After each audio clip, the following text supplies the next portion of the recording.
इस समारोह में प्रमुख रूप से उपस्थित राज्यपाल श्रीमती आनंदीबेन पटेल जी, मुख्यमंत्री श्री योगी आदित्यनाथ जी, उप मुख्यमंत्री श्री केशव प्रसाद मौर्य जी, उप मुख्यमंत्री श्री दिनेश शर्मा जी, संस्कृति राज्य मंत्री डॉक्टर नीलकंठ तिवारी जी, मंच पर आसीन अन्य विशिष्ट महानुभाव, उपस्थित बौद्ध भिक्षुगण, गणमान्य अतिथियों, देवी और सज्जनों,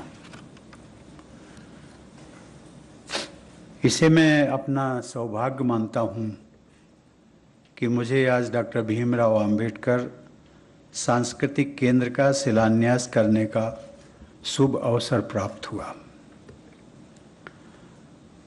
हम लोगों ने स्वस्ति वाचन तथा भिक्षुओं द्वारा प्रस्तुत गायन एवं पाठ के प्रभाव को भी सुना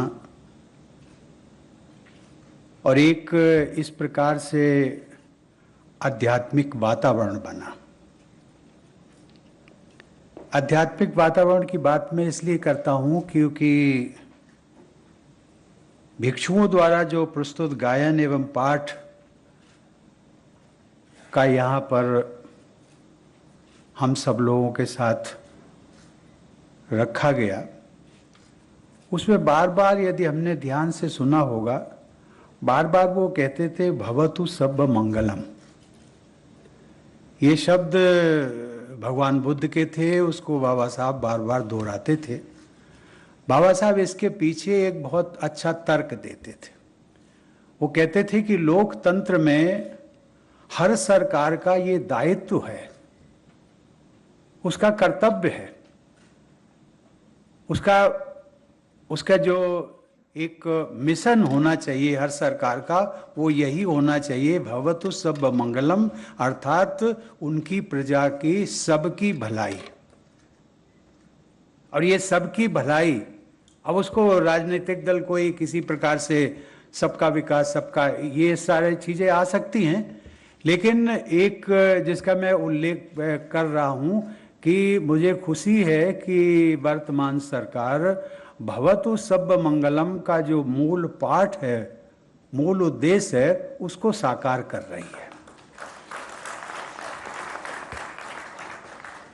यह भी मेरा सौभाग्य है कि 2 दिन पहले ही 27 जून को मैं अपनी जन्मस्थली कानपुर स्थित परौख गांव में बाबा साहब की प्रतिमा पर पुष्पांजलि अर्पित करने का मुझे सौभाग्य मिला था।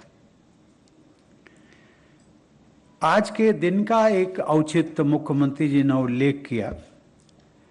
93 साल पूर्व डॉक्टर अंबेडकर ने जिस सोच को आगे बढ़ाया, समता मूलक समाज की रचना, और उसके लिए उन्होंने एक समाचार पत्र का प्रकाशन प्रारंभ किया, समता नाम का। और हम सब ने देखा होगा उनकी पूरी जीवन यात्रा समता मूलक समाज के रचना पर ही व्यस्त रही। यहां तक कि जब संविधान के वो प्रमुख शिल्पी बने, उसमें भी हमने देखा है संविधान की उद्देशिका, जिसको प्रीएम्बल कहते हैं, उसमें भी उन्होंने समता का जिक्र किया। फ्रैटर्निटी, बंधुत्व जिसको हम कहते हैं, ये समता अर्थात बाबा साहब के दिलो और दिमाग में ये शब्द एक ऐसा गुंजायमान था कि वो जानते थे कि जब तक इस देश में समता मूलक समाज का निर्माण नहीं होगा, सरकारें इस रास्ते पर नहीं चलेंगी, तब तक इस देश का समग्र विकास संभव नहीं है। और इसलिए मैं मुख्यमंत्री जी और उत्तर प्रदेश सरकार को बधाई देता हूं कि आज का दिन उन्होंने चुना, उसका औचित्य आज की तारीख का। और ये तारीख मुझे लगता है कि हम सब के लिए भी महत्वपूर्ण है कि 93 वर्ष पूर्व जो डॉक्टर अंबेडकर ने यात्रा शुरू की थी समता मूलक समाज के निर्माण की, उस यात्रा के आज हम सब लोग जो सांस्कृतिक केंद्र बनने जा रहा, उस यात्रा को आगे बढ़ाने का, उसके हम सब लोग साक्षी बन रहे हैं।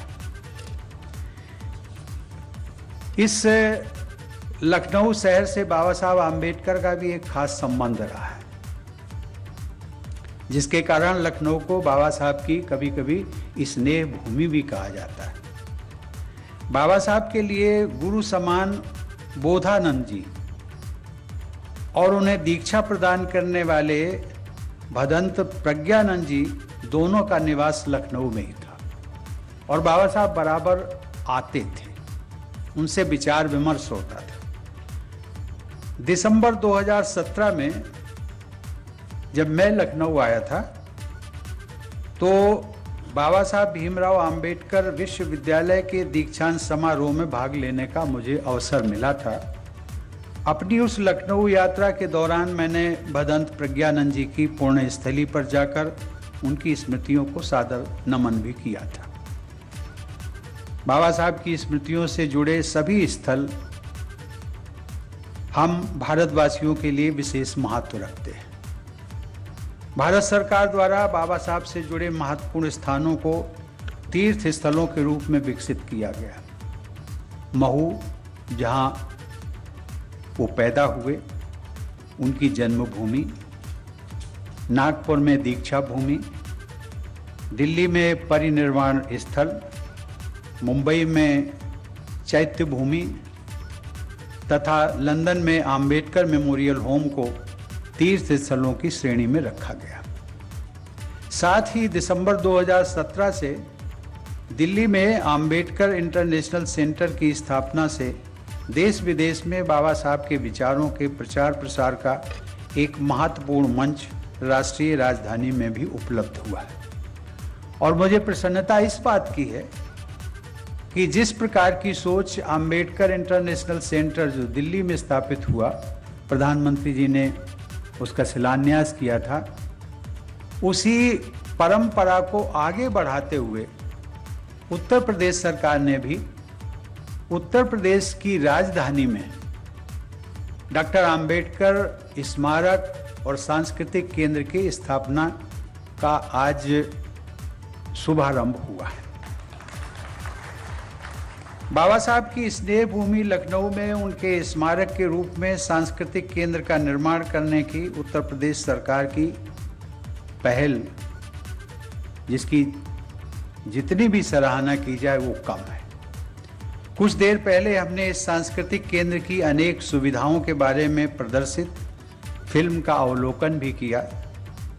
इस सुविचारित प्रयास के लिए मैं राज्यपाल श्रीमती आनंदीबेन पटेल, मुख्यमंत्री श्री आदित्यनाथ जी, उप मुख्यमंत्री श्री केशव प्रसाद मौर्य और श्री दिनेश शर्मा, संस्कृति मंत्री डॉक्टर नीलकंठ तिवारी तथा अन्य सभी सहयोगियों को साधुवाद देता हूं। मैं चाहूंगा कि यहां प्रस्तावित शोध केंद्र बाबा साहब की गरिमा के अनुरूप उच्च स्तरीय शोध कार्य करे और शोध जगत में अपनी विशेष पहचान बनाए। ये भी संयोग है कि जिस केंद्रीय विश्वविद्यालय का राष्ट्रपति होने के नाते मैं विजिटर हूँ, वो केंद्रीय विश्वविद्यालय बाबा साहब के नाम का डॉक्टर अंबेडकर सेंट्रल यूनिवर्सिटी, वो भी लखनऊ में स्थित है। मुझे लगता है कि आपका स्मारक और सांस्कृतिक केंद्र और बाबा साहब के जो नाम पर सेंट्रल यूनिवर्सिटी है, इन दोनों के तालमेल से बाबा साहब के जो विचारों का प्रवाह है वो और भी आगे बढ़ेगा, ऐसी मेरी मान्यता है। बाबा साहब डॉक्टर अंबेडकर के बहुआयामी व्यक्तित्व और राष्ट्र निर्माण में उनके बहुमूल्य योगदान से उनकी असाधारण क्षमता व योग्यता का परिचय मिलता है। हम सब जानते हैं कि वे एक शिक्षाविद, अर्थशास्त्री, विधिवेत्ता, राजनेता, पत्रकार, समाजशास्त्री व समाज सुधारक तो थे ही, उन्होंने संस्कृति, धर्म और अध्यात्म के क्षेत्रों में भी अपना अमूल्य योगदान दिया था। भारतीय संविधान के शिल्पकार होने के अलावा हमारे banking, irrigation, electricity system, labour management system, revenue sharing system, शिक्षा व्यवस्था आदि सभी क्षेत्रों पर डॉक्टर आम्बेडकर के योगदान की छाप है। बाबा साहब के विजन में 4 बातें हमेशा महत्वपूर्ण रही हैं।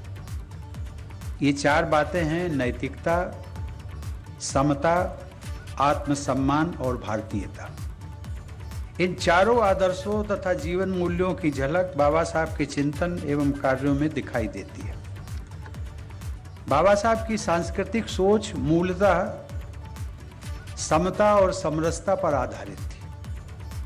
अद्भुत प्रतिभा, मानव मात्र के प्रति करुणा और अहिंसा पर आधारित उनकी जीवन यात्रा व उपलब्धियों को विश्व समुदाय ने मान्यता दी है।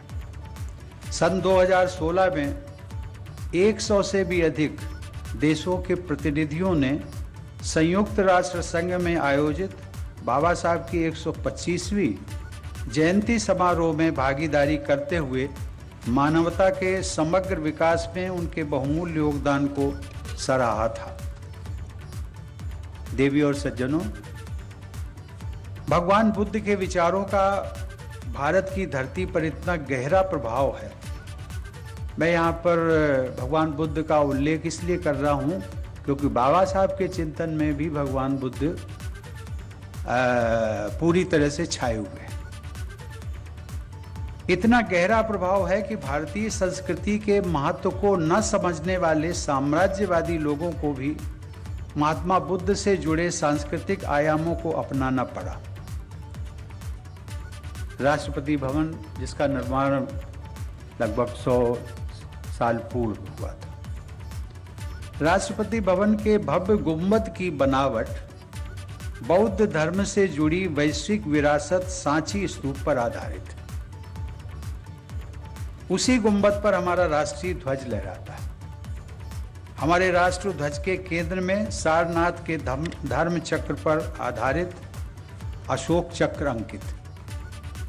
राष्ट्रपति भवन, संसद भवन तथा राजधानी नई दिल्ली के अनेक महत्वपूर्ण स्थलों पर भगवान बुद्ध से जुड़े प्राचीन भारतीय प्रतीक व स्थापत्य के उदाहरण मौजूद हैं। शायद आप सबको मालूम हो कि हमारे देश के जनप्रतिनिधियों की सबसे बड़ी सभा, जिसे हम लोकसभा कहते हैं, उसमें जो स्पीकर की कुर्सी है उसके पीछे लिखा हुआ है धर्म चक्र प्रवर्तनाय।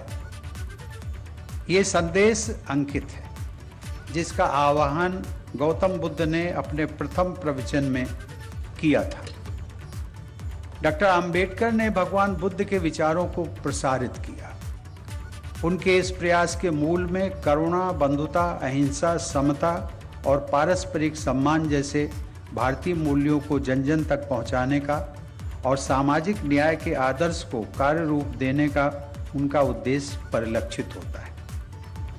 नवंबर 2017 में मैंने बोध गया में स्थित महाबोधि पीपल का एक पौधा मंगवाया था राष्ट्रपति भवन में। उसे राष्ट्रपति भवन के बगीचे में लगाया।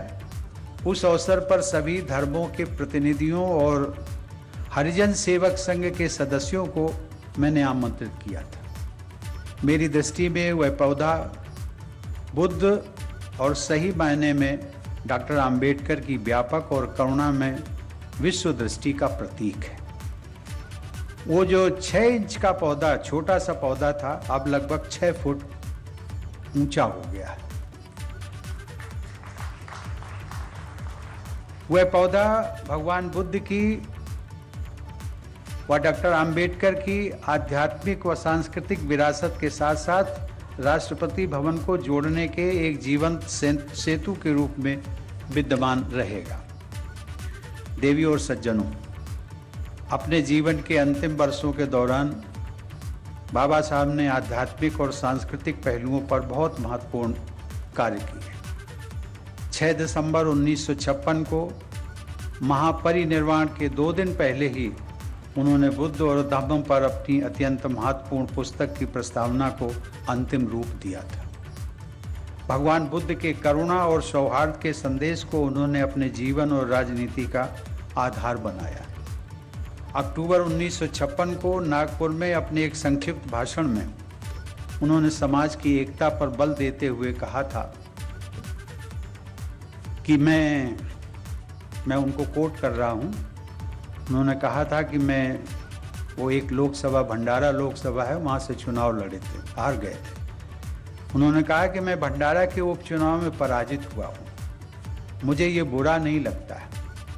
इस चुनाव में मेरे पक्ष में बहुत अधिक मतदान हुआ। अपने वर्ग के मतों को छोड़ दिया जाए तो समाज के दूसरे लोगों ने भी मेरे पक्ष में मतदान किया, इस बात का मुझे संतोष है। मैं हारा अथवा जीता, ये प्रश्न मेरे लिए महत्वपूर्ण नहीं है। इस प्रकार बाबा साहब ने जो नैतिकता का प्रदर्शन किया था और सौहार्द के सांस्कृतिक मूल्यों पर आधारित राजनीति की आवश्यकता पर बल दिया था।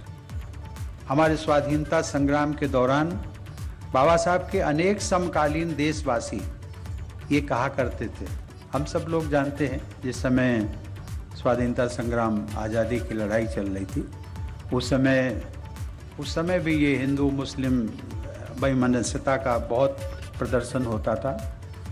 उस समय एक सौहार्दपूर्ण वातावरण के निर्माण के लिए बहुत सारे नेता हमेशा ये कहा करते थे कि भाई हम सब लोग हिंदू और मुसलमान बाद में हैं, सबसे पहले हम भारतीय हैं, और ये सोच रखनी चाहिए।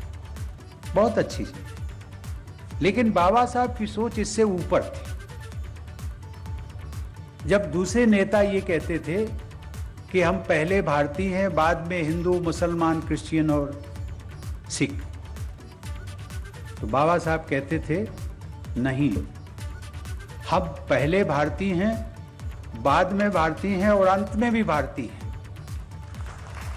अर्थात ये बीच में कहीं भी जाति, धर्म, संप्रदाय इसमें कोई स्थान नहीं। देवी और सज्जनों, बाबा साहब आधुनिक भारत के निर्माण में महिलाओं की महत्वपूर्ण भूमिका के पक्षधर थे। वो महिलाओं को समान अधिकार दिलाने के लिए सदैव सक्रिय रहे। बाबा साहब द्वारा रचित हमारे संविधान में आरंभ से ही मताधिकार समेत प्रत्येक क्षेत्र में महिलाओं को समान अधिकार प्रदान किए गए। अमेरिका, जिसको हम कहते हैं कि आधुनिक लोकतंत्र की जननी, उसमें वीमेंस को जो वोटिंग राइट्स हैं, वो 100 साल बाद जब अमेरिका आज़ाद हुआ है, लोकतंत्र की स्थापना हुई है, उसके 100 साल के पश्चात वहाँ पर महिलाओं को वोटिंग राइट्स दिए गए थे। लेकिन उसकी तुलना में भारत का देखिए, भारत के संविधान में जिस दिन भारत का संविधान लागू हुआ है, 26 जनवरी 1950 को, उसी दिन से महिलाओं को वोटिंग राइट्स दिए गए, और इसका श्रेय जाता है बाबा साहब आम्बेडकर और उनकी पूरी टीम। विश्व के अन्य प्रमुख लोकतांत्रिक देशों में ये समानता महिलाओं को लंबे समय के बाद मिल पाई थी। भारत के संविधान में महिलाओं को भी पुरुषों के बराबर ही समानता का मूल अधिकार दिया गया। बाबा साहब चाहते थे कि समानता के इस मूल अधिकार को संपत्ति के उत्तराधिकार तथा विवाह एवं जीवन के अन्य पक्षों से जुड़े मुद्दों पर भी एक अलग विधेयक द्वारा स्पष्ट कानूनी आधार दे दिया जाए। इस बदलाव को तेज गति के साथ लागू करने के विषय पर उनका अनेक प्रमुख जनसेवकों के साथ मतभेद भी रहा, लेकिन आज महिलाओं के संपत्ति पर उत्तराधिकार जैसे अनेक विषयों पर उनके द्वारा सुझाए गए मार्ग पर ही हमारी विधि व्यवस्था आगे बढ़ रही है। इससे यह स्पष्ट होता है कि बाबा साहब की दूरदर्शी सोच अपने समय से भी बहुत आगे थी। देवी और सज्जनों, मेरी शुभ कामना है कि इस सांस्कृतिक केंद्र का निर्माण कार्य सुचारू रूप से और समय पर संपन्न हो। मुझे विश्वास है कि यह सांस्कृतिक केंद्र सभी देशवासियों को, विशेषकर युवा पीढ़ी को, बाबा साहब के आदर्शों एवं उद्देश्यों से परिचित कराने में अपनी प्रभावी भूमिका निभाएगा। साथ ही मैं इस बात पर विशेष बल देना चाहूँगा कि बाबा साहब के जीवन मूल्यों और आदर्शों के अनुरूप समाज व राष्ट्र का निर्माण करने में ही हमारी वास्तविक सफलता है। इस दिशा में हमने प्रगति अवश्य की है, लेकिन अभी हमें और आगे जाना है। मुझे पूरा विश्वास है कि आज के इस कार्यक्रम से जुड़े आदर्शों पर चलते हुए हम भारत के लोग समता, समरसता और सामाजिक न्याय पर आधारित सशक्त व समृद्ध भारत का निर्माण करने में सफल होंगे। इन्हीं शब्दों के साथ धन्यवाद। जय हिंद। अभी राष्ट्रपति रामनाथ कोविंद ने अपना उद्बोधन समाप्त किया। समता समरसता वाले समाज का निर्माण करने में हम सफल होंगे, ये उन्होंने अंत में आशा व्यक्त की। पूरे संबोधन में उन्होंने लगभग 20 मिनट के संबोधन में उन्होंने बताया कि बाबा साहब का जीवन किस प्रकार का रहा, कैसे उन्होंने अनेक कार्य क्षेत्रों में ध्यान केंद्रित किया अपने जीवन में और बहुत महत्वपूर्ण जीवन मूल्यों के साथ अपना जीवन जिया। बताया उन्होंने कि बौद्ध चिन्ह, बौद्ध प्रतीक भारत के किन किन महत्वपूर्ण स्थानों पर हैं और उनके अर्थ क्या हैं।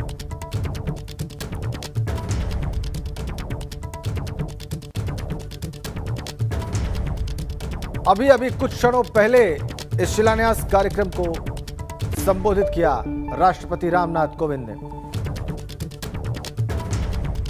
लखनऊ में आज उनका दूसरा दिन। थोड़ी देर बाद शाम के 4:30 बजे विशेष विमान से वो दिल्ली लौट जाएंगे और उसके पहले ये एक बहुत ही महत्वपूर्ण कार्यक्रम उनका। समता मूलक समाज की स्थापना बाबा साहब के जीवन का एक मूल उद्देश्य थी और राष्ट्रपति ने बताया कि इसीलिए बार बार उन्होंने समता मूलक समाज की स्थापना का जिक्र किया संविधान में और सरकारों के सामने भी इसका लक्ष्य रखा और स्पष्ट किया कि समता मूलक समाज की स्थापना किए बगैर राष्ट्र प्रगति नहीं कर सकता। ये देखिए आप,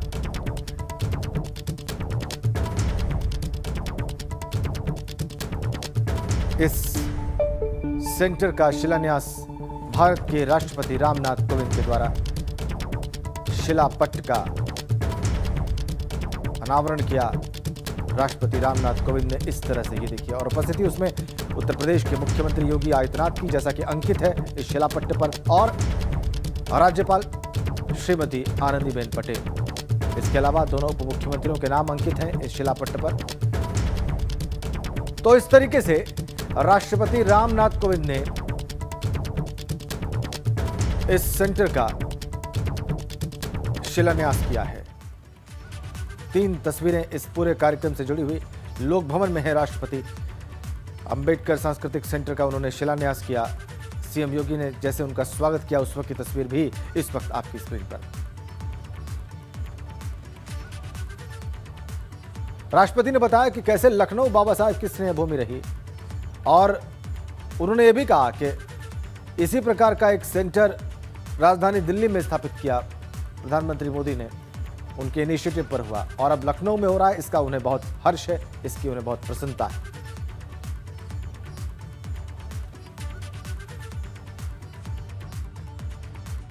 बाबा साहब की स्मृतियों से जुड़े सभी स्थल हम भारतवासियों के लिए विशेष महत्व रखते हैं। भारत सरकार द्वारा बाबा साहब से जुड़े महत्वपूर्ण स्थानों को तीर्थ स्थलों के रूप में विकसित किया गया। महू, जहां वो पैदा हुए, उनकी जन्मभूमि, नागपुर में दीक्षा भूमि, दिल्ली में परिनिर्वाण स्थल, मुंबई में चैत्य भूमि तथा लंदन में आम्बेडकर मेमोरियल होम को तीर्थ स्थलों की श्रेणी में रखा गया। कि भारत के संविधान के शिल्पी के रूप में हम सब बाबा साहब डॉक्टर भीमराव अम्बेडकर जी का स्मरण करते हैं और केवल भारत ही नहीं बल्कि पूरी दुनिया में जब भी वंचितों, दलितों, उपेक्षितों और समाज के अंतिम पायदान पर बैठे हुए व्यक्ति की आवाज़ की बात होगी तो बाबा साहब भीमराव अम्बेडकर का नाम बड़ी श्रद्धा, बड़े सम्मान के साथ विश्व मानवता सदैव लेगा।